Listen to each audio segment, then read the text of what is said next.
मुंबई आंदोलनाचे नियोजन करताना मनोज जरांगे पाटील यांनी आज एक राज्यव्यापी बैठक घेतली. त्या बैठकीमध्ये काही ठरलेलं आहे ते स्वतः आपल्याबरोबर आहे. जरांगे पाटील 27लाच निघण्याचं नियोजन आहे. तिथे जाऊन आपल्या आंदोलनाची नेमकी काय रूपरेषा असणार? आंदोलनाची रूपरेषा आम्ही सगळे मुंबईला चाललो मराठा आरक्षणासाठी. सध्या एवढंच. तिथे जाऊन काय आपण उपोषण करू किंवा अजून का त्याच्याबाबत काही ठरलं नाही, त्यानंतर काय एखादी बैठक होईल? स्पेशल होईल. फक्त सगळे मराठी मुंबईला चालले, आरक्षण घेतल्याशिवाय मागे येणार नाही, हे फायनल झालं. आजच्या बैठकीत नेमकी काय काय चर्चा झाली? म्हणजे काय एक तुम्ही 27ला तर निघणार आहात, 28ला रात्री तिथे आपण पोहोचू.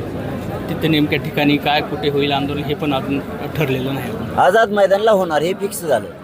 27ला इथून निघणार, ऑगस्टला आझाद मैदानला होणार. शहागड मार्गे आंतरवाली येऊन शहागड, खुटा चौकातून पैठणहून शेवगाव, शेवगाववरून पांढरी पूल, अहिल्यानगरहून आळाफाट्याहून शिवनेरी जुन्नर, तिथं दर्शन घेऊन पुढं माळशेज घाटातून कल्याण मार्गे, वाशी मार्गे चेंबूर आणि तिथून आझाद मैदान मंत्रालयावरती सगळे जाणार. 2 रात्री 2 दिवसात सलग चालत राहणार. 28ला संध्याकाळी ऑगस्टला मुंबईत आम्ही सगळे मराठी पोहोचणार. जरांगे पाटील, मधल्या काळामध्ये काही आमदारांना आपण फोन केलेले होते, कसा प्रतिसाद मिळाला त्यांचा? आपण काय त्यांच्यापुढे भूमिका मांडलेली आहे, काय चर्चा झाली? गरिबाच्या लेकरासाठी सांगणं माझं कर्तव्य होतं. मला किंवा माझ्या समाजाला कोणी आडमुठं समजू नये म्हणून आम्ही त्यांना सांगितलं की आमचा हक्काचं ओबीसीतलं आरक्षण आहे. मराठा आणि कुणबी एक आहे. हैदराबादचं गॅझेटियर आहे. सातारा संस्थांचं द्या. सगळे सोयरीची अंमलबजावणी करा. सगळ्या केसेस मागं घ्या. हे त्यांना सगळं माहिती आहे. बलिदान गेलेले कुटुंब, त्यांचे पैसे, नोकरी राहिली द्या. शिंदे समितीला मुदतवाढ द्या. या गोष्टी सगळ्या त्यांना पण माहिती आहेत. तर सांगितलं या आम्हाला तुमच्याशी गरिबाचा घराणा मांडायचं आहे. गोरगरिबांचा प्रतिनिधी दुवा आहेत.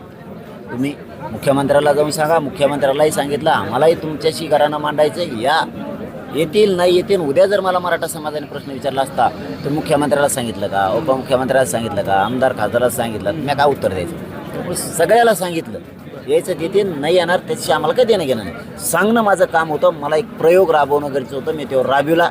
जेव्हा येणार नाही त्याला समाज बघत काय करायचं ते त्याला मोठं करताना समाज असतो. देवेंद्र फडणवीसांनी जे हे दिवस बघितले ते फक्त मराठ्यांमुळं बघितलेले. मराठ्यांचं मतदान नसतं तर हे जे दिवस बघतात आज ते मुख्यमंत्र्यांचे हे कधीच त्यांना बघायला मिळाले नसते. त्यामुळं माझं सांगणं काम होतं.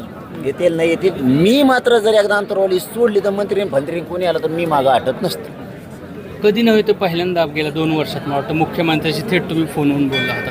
त्यांच्यापुढं काय हेच भूमिका मांडली आपण? ते काय म्हणाले? आपलं दुसरं काही कामच नसतं. कारण यंत्रणा त्याच जवळच्यात. दुसरं काय बोललं काय झालं आपलं कामच नसतं काय दुसरं.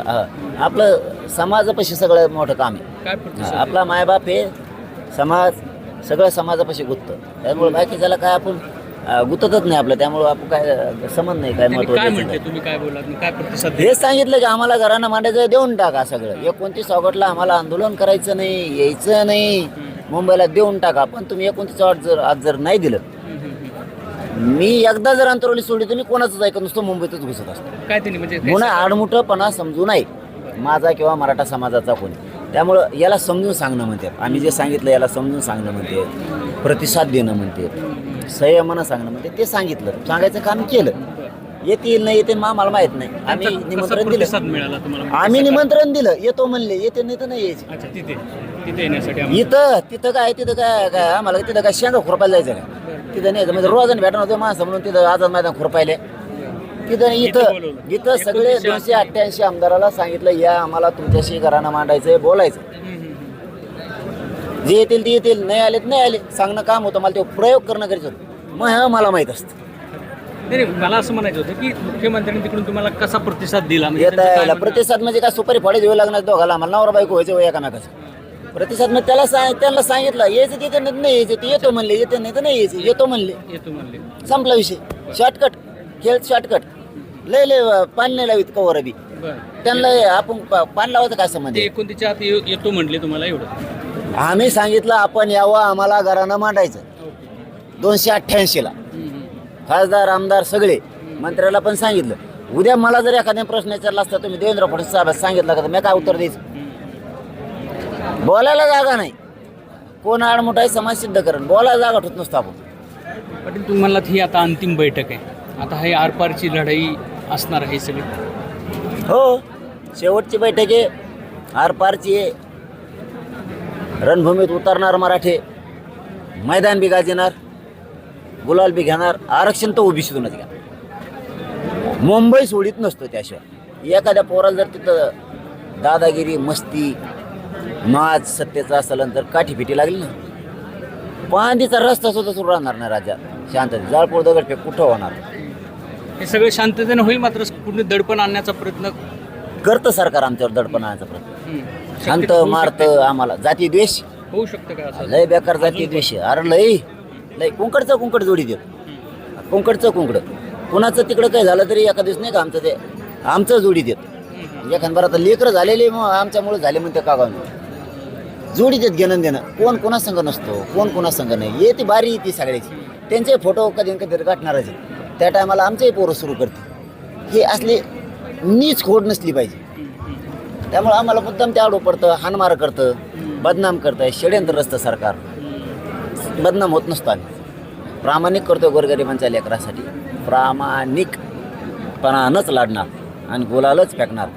मी माझ्या समाजासाठी लढतोय, ते मी लढूनच मिळवणार आहे.